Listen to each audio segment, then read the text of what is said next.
പ്രിയമുള്ളവരെ, എല്ലാവർക്കും ഓശാന തിരുനാളിൻ്റെ പ്രാർത്ഥനാശംസകൾ സന്തോഷത്തോടുകൂടെ നേരുകയാണ്. ഈ ആഴ്ചയെ വലിയ ആഴ്ചയെന്നും ദുഃഖാഴ്ചയെന്നും പീഡാനുഭവ ആഴ്ചയെന്നും വിശുദ്ധവാരമെന്നുമൊക്കെ നമ്മൾ വിശേഷിപ്പിക്കാറുണ്ട്. വിശുദ്ധവാരത്തിൻ്റെ ആദ്യത്തെ ദിനമാണ് ഓശാന ഞായർ ദിനം.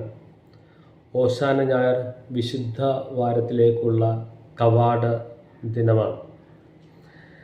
നമുക്കെല്ലാവർക്കും അറിയാവുന്ന ഒത്തിരിയേറെ കാര്യങ്ങൾ ഓശാനുമായി ബന്ധപ്പെട്ടുണ്ട്.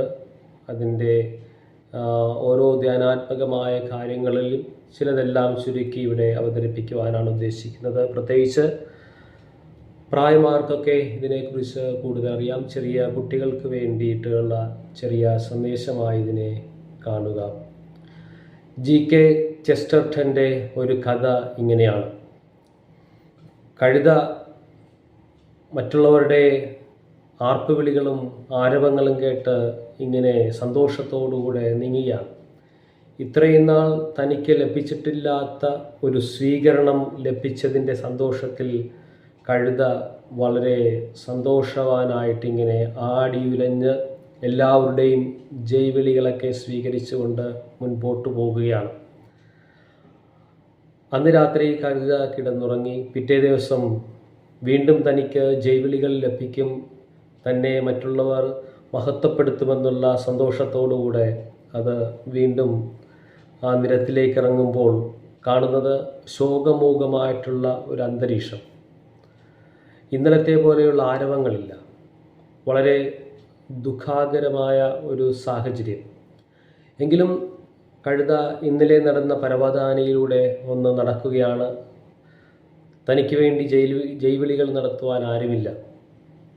പെട്ടെന്നാണ് തലക്കിട്ട് ഒരു ചാട്ടവാറടി ഏറ്റ് കഴുത താഴെ വീഴുന്നത്.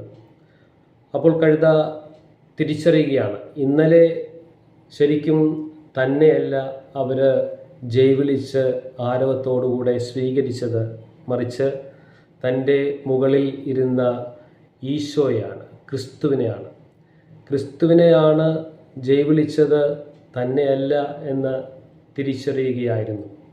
ആ കഥയുടെ പേരിതാണല്ലോ, ഡോങ്കി വിത്തൗട്ട് ക്രൈസ്റ്റ്. ക്രിസ്തുവില്ലാത്ത ഡോങ്കിയുടെ ഒരു സാഹചര്യം, ഡോങ്കി വിത്തൗട്ട് ക്രൈസ്റ്റ്. പ്രിയമുള്ളവരെ, നമ്മൾ ഓരോരുത്തരും